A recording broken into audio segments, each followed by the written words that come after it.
Everybody, and welcome to Mrs. G's Story Time. We are reading Whom God Has Joined Together by Isabel Kuhn with permission of OMF International, and we are on chapter 15, The Thing with the Stuff in It. It was December of 1934 before we were finally able to move into Le Soulin as a family. It was quite an undertaking. Almost the only vegetable that could be purchased at Pine Mountain was corn. Sometimes a salt merchant came around, rice could be bought, and chickens were frequently obtainable. We traded medicine for eggs, an egg for a pill, not evaluating the size of the pill or the age of the egg. But flour, sugar, tinned milk, tinned goods we must bring in. Clothes, bedding must be packed on horse loads, as well as kerosene for light, tools for building, books, and medicine. The money used in the canyon was silver, which weighed heavily if you were taking in enough for several months' living expenses. We would need to hire carriers, also servants, since water had to be carried from well to house. The nearest mailbox was a day's journey away. All in all, we found ourselves with 11 pack horses. John decided that the easiest route for pack animals was via Old Nest Village, so we started out. The weather was beautiful. Clear blue skies with golden sunshine and just enough nip in the air to stimulate exercise and appetite. Since Catherine was with us, she and I rode in a sedan chair while John rode Jasper. Where it was too steep for portals to carry baby and me together, I got off and rode the mule while John walked. It was pleasant traveling up the beautiful Mekong Valley, but eventually, of course, we came to the dirtiest inn in the world. We had a merry time in that sooty farmhouse. Cooped up all day in that chair, Catherine was all active as soon as we got out. She was 3 years old and into everything. Much can be washed off with cold water, but not soot. To get hot water, we had to heat it in a grimy pot over an open wood fire on the floor or in the courtyard. Our patience was tried to the breaking point. We longed for nightfall in order to put Catherine to bed. We tried to get everything packed up and breakfast cooked before we woke Catherine in the morning, so that she would not look like a chimney sweep by the time we started. At length we were ready. Loads were lined up waiting to have the horses led under them. We had finished breakfast and had saved some warm water to give Catherine a last hand wash before I put her in the chair. For myself, I despaired of ever starting out clean. The place was such a junk shop, and the low ceiling so festooned with sooty cobwebs, I only had to turn around and something was sure to brush a black mark across my cheek, skirt, or my hands. Unknown to me, John had found it as irritating as I had. He had prepared some hot water in a different room and made up his mind to have a wash just before setting out. Muleteers, chair porters, Catherine and I were all ready to leave. But where was John? We usually had to pray together before setting out. "John," I called, "hurry up. We're all waiting for you." No answer. Where could he be? I was about to call again when he emerged from the side room beaming with amiability. "See, Belle," he said, glowing with success and holding out 2 spotless palms for my admiration. "At least I'm clean when I leave." What on earth? He turned over his newly washed hands, and there, behold, a black streak of soot across the back of one. He must have brushed against something as he came out the door. "Would you look at that?" he said, disgusted. "What a place. Well, I'll—" And then he began peering into this load and that one. "Belle, where's that thing with the stuff in it?" I stood, knitting my brow, trying to think what he meant, but he interpreted my silence as non-cooperative. "Where's that thing with the stuff in it?" he shot at me again. The muleteers could not understand English, but they knew something concerning the loads had displeased this sunny-tempered master, and he had a feeling it would be wise to appear industrious at that moment. So they began pulling ropes and poking at the horses with an anxious manner. Only I stood there, appearing idle. In reality, I was scurrying around mentally, trying to guess what John was hunting for. "Belle," he protested, "why don't you help a fellow? You stand there gaping. Where's that thing with the stuff in it?" My indignation broke. "I defy anyone in this universe to help you, John Kuhn, when you use such ambiguous language. A thing with stuff in it? Why, everywhere I look," indicating the 7 horse loads, "everywhere I look there are things with stuff in it." But my retort was lost. He was half buried in the depths of one basket, from which he emerged at last, smiling and calm, holding up a tube of hand cream. "Don't get excited, dear," he said soothingly. "I just thought this would take the soot mark off. I'm ready now." The muleteers, seeing that the sun was shining again, straightened up with relief and began to call the animals forward. and John led us in prayer for protection on the road that day. As we began to climb a particularly difficult and arduous part of the ascent, I began to picture to John the scene of the morning, mimicking his question until this unreasonableness dawned upon him. He began to laugh until he could hardly climb. It has become another one of our family jokes. In fact, for 12 years now, it has helped us over the small crisis of life when something quickly needed is difficult to lay hands on. If one of us roars, "The thing with the stuff in it," then in the midst of laughter, a more accurate description speedily follows.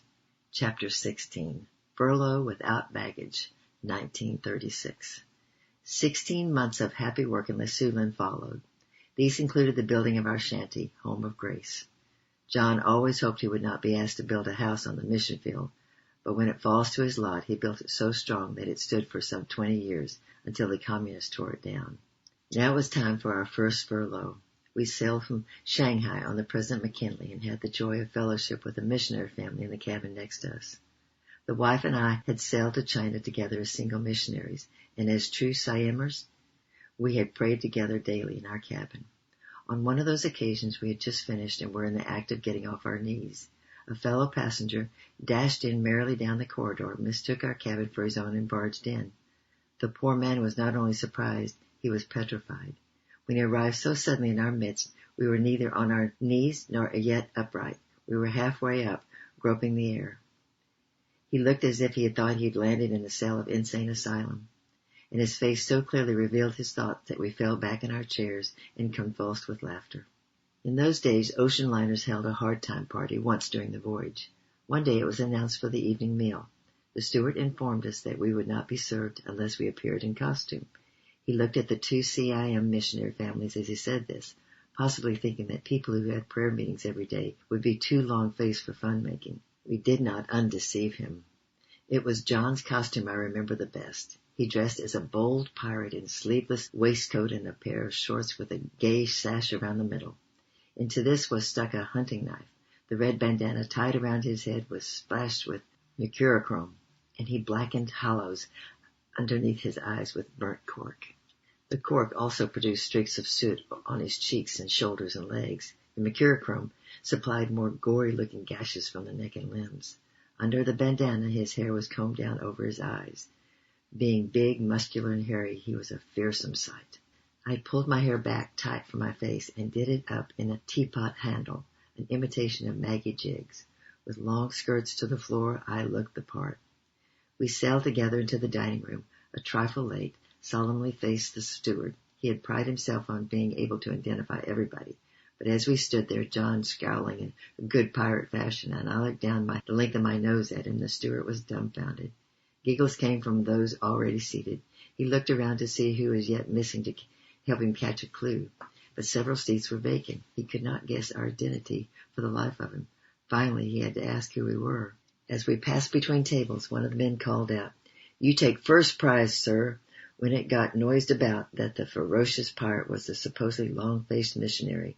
One of the other male guests got up and came to John. "Congratulations," he said. "You're a good sport."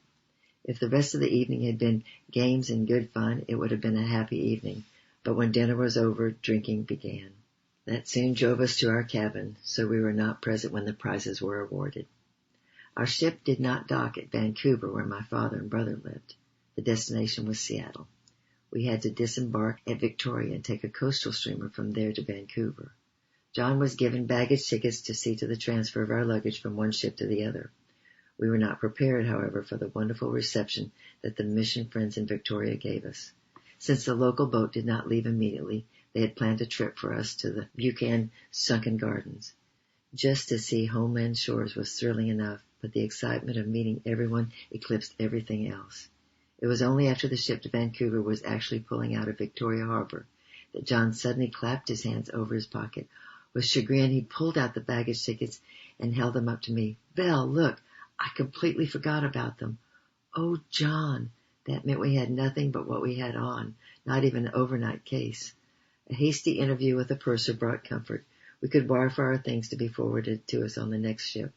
That night, amid much laughter, our friends brought us nightclothes to sleep in. The arrival of Vancouver was memorable. My father and brother were at the dock, of course. but somehow I had not expected so many of my girlfriends also there. There they were. It was exciting to lead John up to them and make them guess which my previous descriptions who was who. He did not make any mistakes. Catherine monopolized Grandpa. We had carefully built up a story about him, telling of the peppermint candy that always hid in his pockets and so on. We hoped she would not be strange with him, and she wasn't. In fact, she clung to him so that he could go nowhere without her. When bedtime came, Catherine calmly announced that she was going to sleep with Grandpa. On his side, he would refuse her nothing. We dubiously wished him a good night with his sidekick. Their bedroom was across a short hall from ours, and the next morning early, before everyone was out of bed, we overheard the following conversation. Grandpa: where are you going to have breakfast? Catherine: I don't know, but I'm going to put candy in my breakfast to make it taste good. You have big ears. Grandpa: well, isn't that wonderful? Haven't you big ears? Catherine: oh no, I have little ears. But when I grow up, I will have big ears, bigger than yours. Grandpa coughed. Catherine: when you cough, you should cover your mouth with your hand like this, or it might get on me. And so began Grandpa's education. A few days later, our trunks appeared, all the way from La Siouxland to Vancouver. We had experienced the covering of his hand, keeping bad things from getting on his children. Chapter 17, Working the Thing That Is Good. We were in Vancouver for about 3 weeks and then crossed into the United States to attend the first Bible and Missionary Conference in Bellingham, Washington. This was the conference where I had first offered my life for foreign mission service, and I wanted my friends there to get to know John.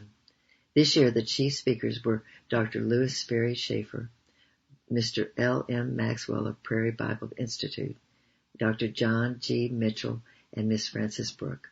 All four left a permanent imprint on our lives. Among these dear saints of the Lord who attended the conference were Mr. and Mrs. Eastman. They lived on Orcas Island in Puget Sound, a favorite summer resort. There they had also built a few summer cottages as an investment. One of these they had dedicated to the Lord to be loaned to missionaries who needed rest. When they offered it to us, urging us to come at the end of the conference, we promised to pray about it. I was still underweight due to the hard bout of sickness before furlough.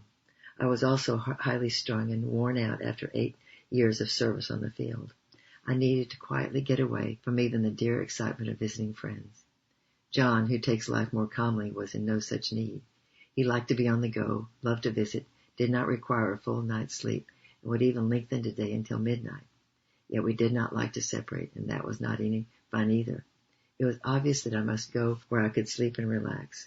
So that August saw us established as a couple of rooms over the garage in Orcas Island. A nearby cabin in the woods housed Grandpa Miller, who could not bear to be parted from us. It proved to be a beautiful little island with a permanent farming community. In fact, right behind us was a small farm where a middle-aged couple who had built a 2-room cabin. As a sale of the produce from their farm brought in sufficient money, they were adding a 3rd room about the time of our arrival. I was ordered to sleep late every morning to try to build up physically, but healthy John found time hanging heavily on his hands. Grandpa liked to fish, but that did not solve John's need for exercise. Finally, one morning he announced, "There's an old man next door roofing a side wing of his cabin. He seems to be all alone, and I wonder if he wouldn't like help. I'm going to offer. I just must get some physical work or I'll get fat and lazy. Come on, Grandpa, you're good for a few shingles and nails, aren't you?" Grandpa, who thought the world of his son-in-law, would not deny it. That morning we saw the short, fat figure and the tall, muscular one approach the new wing where our neighbors were perched on the rafters, nails in his mouth, shingles and hammer in his hand. "Hi there," John called out. "Want any help? We're glad to come up and assist you." The farmer, known as Grandpa Loomis, peered over the edge and looked down at the smiling young man. He began in embarrassment. "We're just building ourselves. It doesn't matter if it goes slow. I just do a little each day as I can." And it was Grandpa Miller who caught on first. "Well, we don't want wages," he called back. "Son here has nothing to do and wants some exercise, that's all." Grandpa Loomis could not believe his ears. A laborer without wages? That was worth investigating. "Just a moment," he called. "I'm coming down. I don't hear too good any more." A few seconds later, around the corner of the wooden shell, he appeared. "Come on in and have a cup of coffee," he said, ushering him into the 2-room shanty where a portly figure and a big kitchen apron eyed them with astonishment. "This is Grandma Loomis," he said, introducing her carelessly. "Get us some coffee, old girl, will you? These are the missionaries, our new neighbors. What did you say your name was?" Mine is John Kuhn, said the young stalwart, and this is my wife's father. We call him Grandpa Miller. Glad to meet you, Mrs. Loomis. We were wondering if your husband would let us help him nail on that roof. You see, I need exercise. I feel myself getting flabby doing nothing. We don't want money for it, just the privilege of getting fresh air and activity. It was now Mrs. Loomis' turn to be astonished. Her husband, who now realized he had heard correctly, beamed. It sure would go faster, Ina, he said eagerly, and maybe I'd be able to get some boarding up. Well, take that as a mighty kind, said dear Grandma Loomis. You ought to be told that it's pretty hot up there on that roof. Oh, that's okay, John said. A good sweat is healthy. How about getting to work now? Can you find an extra hammer, do you think? So it came about that lying on my bed in the flat, I would hear, along with the call of seabirds, the rat-tat-tat of 2 or 3 hammers on the Loomis roof behind us. 5-year-old Catherine was, of course, with the working contingent. She played house with the broken shingles and wandered with Grandma Loomis through her garden, her vegetable garden, with content. The old couple was simply thrilled with their wageless laborers. They kept up a steady stream of gifts from their gardens, squash, beans, cucumbers, whatever they had found its way to our kitchen. More than that, when John went to the corner grocery to buy some coffee, the proprietor beamed at him. Aren't you the missionaries working for Grandpa Loomis? We hear you're going to preach for Mr. Eastman Sunday night. Well, we're coming. Guess you'll have a pretty good crowd. Your reputation has sort of got around the island. A missionary working like that and for nothing? You know, everyone is talking about it. So the heart of the island opened to us. We were invited to this farmstead and that, and we formed friendships that lasted for years. In fact, I believe that on Orcas Island, there are some who still pray for the Coon family and the Le Sioux tribe. Once again, we found the Lord's way is the happy way. John's surrender for my sake was blessed and brought joy and happiness to many more besides himself. Chapter 18, Hometown. With strength, we left the Pacific Northwest for a visit to Daddy's hometown, Macomb, Pennsylvania. After the train sped across the 3,000 intervening miles, we finally saw the rolling farmlands that gave us a signal that we were nearing our station, Lancaster. We all got excited. It had been 10 years since John had sailed from China, and this was his first return home. Although I had visited his sister at one time, this was my first visit as a member of the family. Who would be at the station to meet us? John's parents were both dead, but he had 2 half-brothers, Bill and Jim, who still lived with Auntie Annie and Uncle Anton. Then it was John's spiritual mother, Mrs. John Creddy. John's own mother had died when he was 3 years old, and dear Mrs. Creddy had taken him on her heart to pray him into the kingdom. Later she stood behind him in prayer as he went down to God's front line of battle in China. Already, Mother Creddy's letters and spiritual premonitions of our needs had been a great impression on me. Would she be at the station? I was also most anxious to meet a certain young bookkeeper named Mary Zimmerman. While we were still in China, I had felt I should write once a month to people who really prayed for the work, but it would cost too much to post a monthly letter to many people directly from China. So I prayed, Lord, if you want this letter multiplied, you will have to find a way. About 6 months or a year later, a request came from Mary, whom I had never heard of before. She asked permission to duplicate our monthly prayer letters and to include them in a little periodical she compiled each month. It was called The Triangle. At that time, it only went out to about 100 people, but still that meant 100 to pray for Le Sioux. I was very grateful. Would Mary be at the station to meet us? There were others, too, of whom John had spoken often, and whose faces I had seen only in snapshots. Would I recognize them? The train was pulling to a stop. We must not forget our baggage a second time. In another minute we were on the platform, surrounded by people. I could hear John's voice joyously naming them. Auntie Annie, Brother Bill, Brother Jim, Mother Creddy. And almost immediately a plump young woman in a Mennonite cap edged forward. I'm Mary Zimmerman, she said. Could you speak for me at the meeting on the 18th? I gasped. How often I'd chuckled over that first meeting with Mary. She had only her noon hour for time off, of course, and she had the remarkable ability to make every moment count, an ability which has enabled her to do the work of several people. She wanted me to speak to her prayer group, knowing it would do so much for me as well as for them. The Lancaster Prayer Group has been our family name for them for years, and what they contribute to the progress of the work in their quiet, hidden ministries we do not yet fully know. My head was going round with all the excitement. Why, yes, I'm glad to speak, I managed to reply. Good. I'll leave you the details and arrange the transportation for you later, she added, with that perfect attention to business detail which blesses her friends. It was also my introduction to the quaint Pennsylvania Dutch way of putting things. Their dialect has simply translated German idioms into English. For example, walk the street down and turn the corner up. It was just a part of my introduction to John's hometown. Finally, we were escorted into Brother Bill's car and whirled off to Mayhem, Lancaster County, with its green hills and beautiful kept farmhouses and barns, is one of the most lush spots of America. John was thrilled. Looking from one side to the other, recognizing landmarks, he chatted with the relatives, sometimes trying to point out places to me. As the car curved to the left, John called out, "Mayhem Park, Belle. That's where we went on picnics," and I caught a fleeting glimpse of a little wooded dell with swings and slides for children and picnic tables under the trees. Then we were in the town itself. I had been brought up in the wide open spaces of western lands, and my first impression of the houses opening right off the streets and closely packed together. In the West, almost everyone had a front yard, a backyard, side yards. Each home was a unit by itself, but here they were built two together like Siamese twins. To have the doorsteps open right onto the street gave me the quaint feeling of being in a medieval Germany. Everything was otherworldish, and the sight of the people on the street in Mennonite costume increased the impression that I had walked into the pages of a storybook. The car drove up to one of the double houses, and Auntie Anne called out that we were home. Everything was immaculately clean. Annie and Anton, as their nephews called them, had no children, and were of the indeflatable industrious type. We were soon called down to supper, and I was introduced to the Pennsylvania Dutch hospitality. For example, there were 3 or 4 different kinds of pie on the table at the same time. In my innocence, I offered to help with the housework. I was dubiously given the hanging up the laundry. I had no more than a line full up when one of the family members asked, horrified, "Isabel, did nobody ever teach you how to hang up clothes?" Quickly they hauled off everything I had hung up, lest the neighbors discover that John's wife did not know any better than that. No one had ever taught me that there was an Emily Post set of rules for hanging up clothes. I had to learn from the bottom up. John's wife might do as a public speaker or even a missionary author, but as far as the practical things of life were concerned, well, it's easy to see that I was not brought up in Mayhem.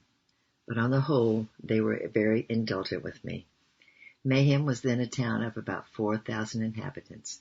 The Kuhn homestead, John's birthplace, now belonged to an older brother of John's father, who went around to see it and to inspect the old swimming hole at the end of the street. From there we went to Hershey Machine and Foundry Company, where John had worked for a year to earn money to start studies at Moody Bible Institute. And then off we went to see the school John had attended. And from there down Main Street, dropping in at the drugstore so I could meet some distant relatives. And then Mr. Harry Rule, who ran Rule's drugstore, were fine Christian people. Many a present of medicine for the lasso found its way to China from these dear ones.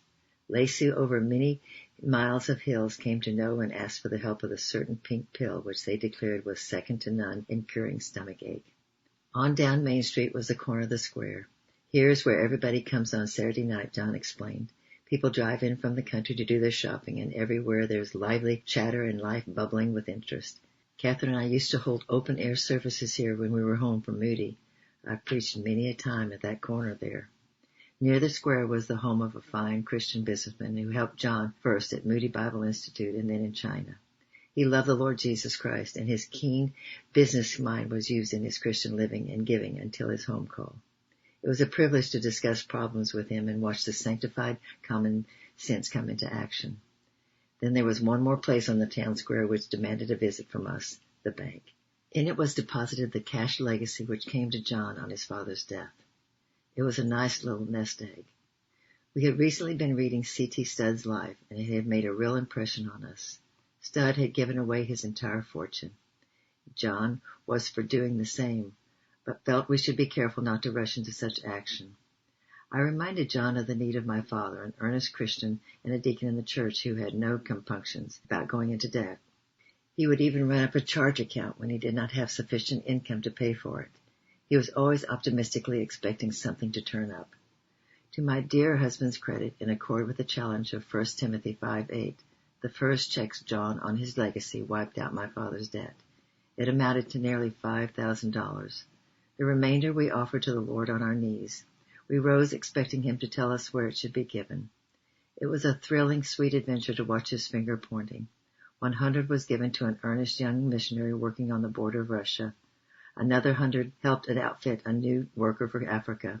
Other gifts enabled a fine Christian girl to finish a Prairie Bible Institute, sent a missionary to South America, and enabled a Mayhem girl to go to Moody Bible Institute. This last young woman from John's own hometown met and married a keen soul winner in MBI, and together they've been shining lights for the Lord in Central America for many years. As for us, we lacked nothing. We were without a car, so friends offered to help, so we never lacked transportation. Speaking engagements piled up, and a generous friend provided my platform clothes. Others cared for John, and still others sent Catherine to kindergarten. These provisions were all the most astounding because everyone in Mayhem must have heard the amount Father Kuhn had left to his children. We told no one what John did with his share, not even his brothers and sisters, so our friends could not have thought we were financially pinched. It was the Lord who prompted them to care for our needs, as he had prompted us to meet the needs of his other children in other parts of the world. God is no man's debtor, said one of Hudson Taylor's friends to him, and we have proved it true. As I sit back and view that small town community removed by space, and over a period of some 30 years, the inheritance of the saints is the most outstanding impression of that addition to my life. Gradually, I have come to see that with my husband, I gained a rich portion of the great inheritance of the saints. Next time, we'll finish the book with chapter 19, the ticklish question, and then another section which is called What Happened After.